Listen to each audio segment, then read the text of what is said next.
안녕하십니까. 민원과 청원TV 제28회 역사 바로잡기 청원 제7화 조선 기생들의 진경산수화라는 제목으로 오늘 방송을 하겠습니다. 조선 기생들이 그린 많은 그림이 있습니다.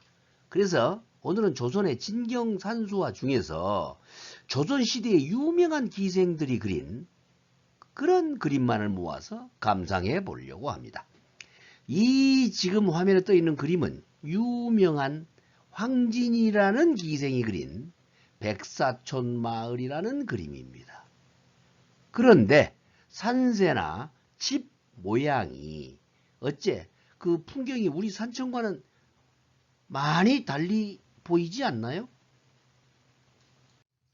자, 그래서 이 기생 황진이의 백사촌 그림, 이거 지금 우리 박물관에 보관되어 있는 게 57 곱하기 88cm로 되어 있답니다. 근데 이 황진이는 조선 중종 때의 기생이고 개성 출신이라고 되어 있는데 사실은 태어나고 죽은 기록이 없습니다.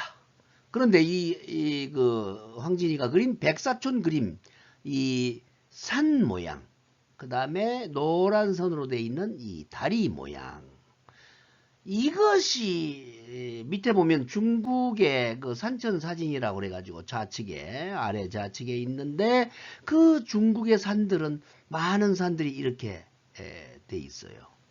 양자강 쪽에 이런 그 산들은 거의 이렇게 돼 있고, 실제 그 중국의 백사촌이라는 곳이 있답니다. 그 백사촌 사진을 우측 하단에 이렇게 사진을 찍어 놨는데, 이 백사촌을 조선 중종 때 모습의 백사촌을 이렇게 황진이가 그렸습니다. 그리고 거기 노란선에 있는 돌다리도 거기 지금 요 사진에는 보이질 않아서 저 안쪽에 보이는 모양인데 그 백사촌 다리를 아직도 남아 있답니다. 이렇게 찍어 놨어요. 어떻게 생각되십니까? 자, 그러면 다른 그림 한번 볼까요?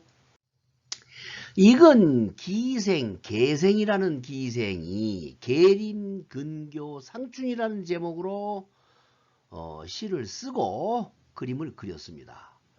그 계생이라는 그 기생을 또 일부 매창이라는 기생, 매창이라고도 부르는데 부안기생이라고 하고 매창집이라는 문집이 전한다고 합니다.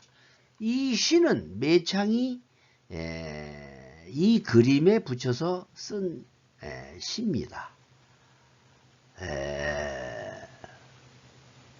우리말로 번역해 놓은 시를 보니까 이것이 봄이감을 슬퍼하는 것이 아니고 다만 임을 그리워한 탓이네. 티끌 같은 세상 괴로움도 많아. 외로운 목순 죽고만 싶네. 뭐가 그렇게 괴로웠을까요?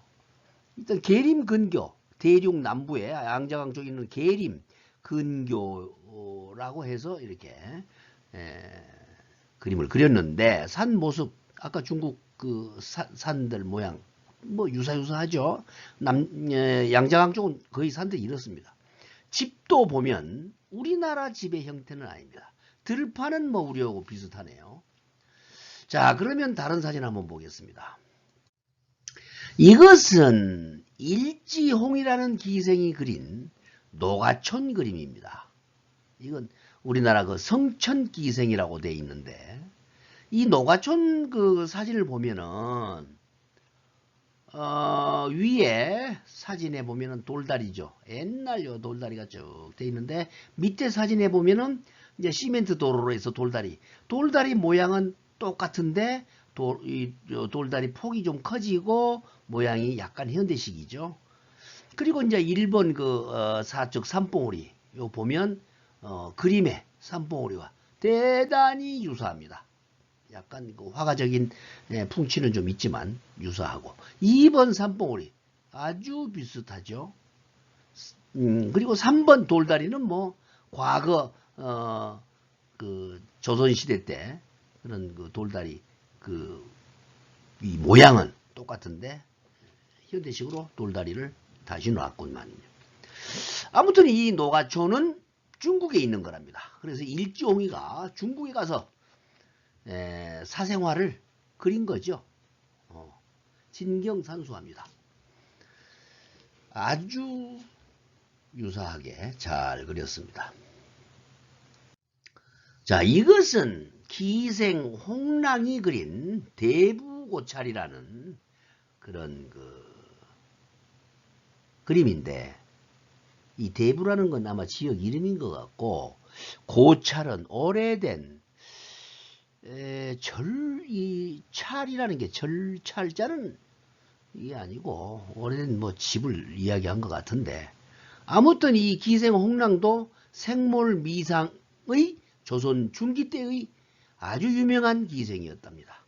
근데 여기 보면 산세는 두 번째 치고 이 집들 옆에 나 있는 나무들이 좌측에 있는 야자나무, 종려나무죠. 종려나무. 지금 우리나라 남쪽에 이런 나무 좀 보이죠. 그 다음에 요것은 파초, 요 바나나 나무라고 합니다. 근데 요즘이니까 이게 이런 종려나무가 제주도나 저 남쪽에 일부 좀 있지만, 조선시대 때는 추워가지고요, 이런 게 있을 수가 없었어요. 파초는 특히 더 그렇고, 조선 중기 임진왜란 이후부터 어마어마하게 우리나라가 추웠습니다. 그래가지고 지금 한 10년 전부터 조금 따스워지고 있는데, 대단히 한반도는 추웠거든요. 근데 이런 나무가 있을 수가 없어요.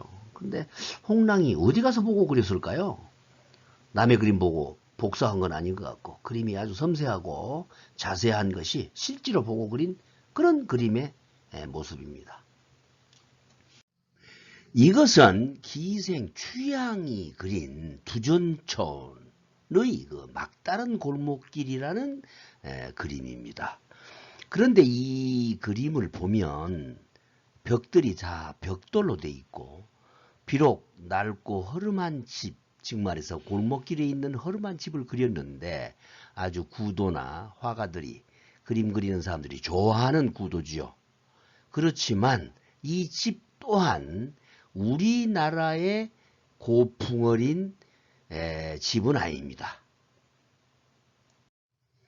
자, 그리고 이 그림을 한번 보시면 이 그림은 특별히 대단합니다. 이건 중국 대륙에 있는 모습도 아니고 저기 베트남이나 아니면 광동성 저 밑에 쪽에 아주 아열대성 기후의 촌락의 모습인데요. 이 기생 취연이라는 사람이 이름도 서쌍판납호반이라고 그렇게 지어져 있어요. 서쌍판납, 이건 한문으로 이게 이제 옮겨서 쓰다 보니까 서쌍판납인데, 실제 그 나라 말로 썼으면은 우리가 좀 쉬운 말은 아니겠죠. 이해하기 어려운 말일 텐데, 아무튼 취연이라는 기생은 자가 일타홍이라고 하는데요. 이 사람이 남긴 시가 있습니다. 이 그림을 놓고 그린 건 모르겠는데, 그랬는지는 모르겠는데, 장림이라고 제목을 지어서 열흘이나 이 장마 왜 안개일까? 고향을 오가는 꿈 끝이 없구나. 고향은 눈앞에 있으나 길은 먼 천리.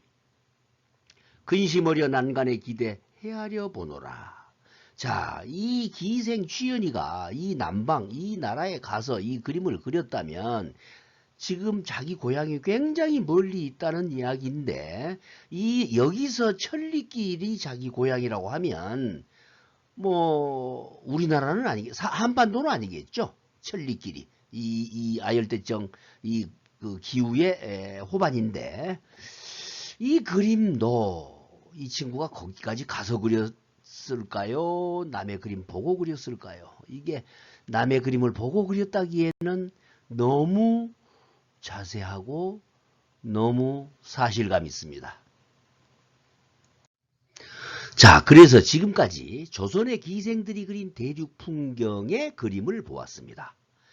근데 분명 그들은 이 그림을 그린 기생들은 조선시대 백성이었고, 또 신분이 기생이었고, 이 사람들은 당시 기생이라고 그러면 아주 유명한 음악가, 탤런트, 그런 그 예술인들을 기생이라고 했습니다. 기생도 종류가 여럿이 있지만, 따라서 그들은 조선에서 태어나고 평생 살았을 텐데, 조선의 진경산수를 그렸다고 하는 이 그림들이 정말 상상하라거나, 또는 다른 사람이 그린 그림을, 중국 사람이 그린 그림을 모작했다거나, 그렇다고 말하고 싶은 사람도 있을 겁니다. 그러나, 이건 한 사람의 기생이 그린 것도 아니고 여러 사람이 시대를 달리해서 많은 그 유명한 기생들이 그렸는데요.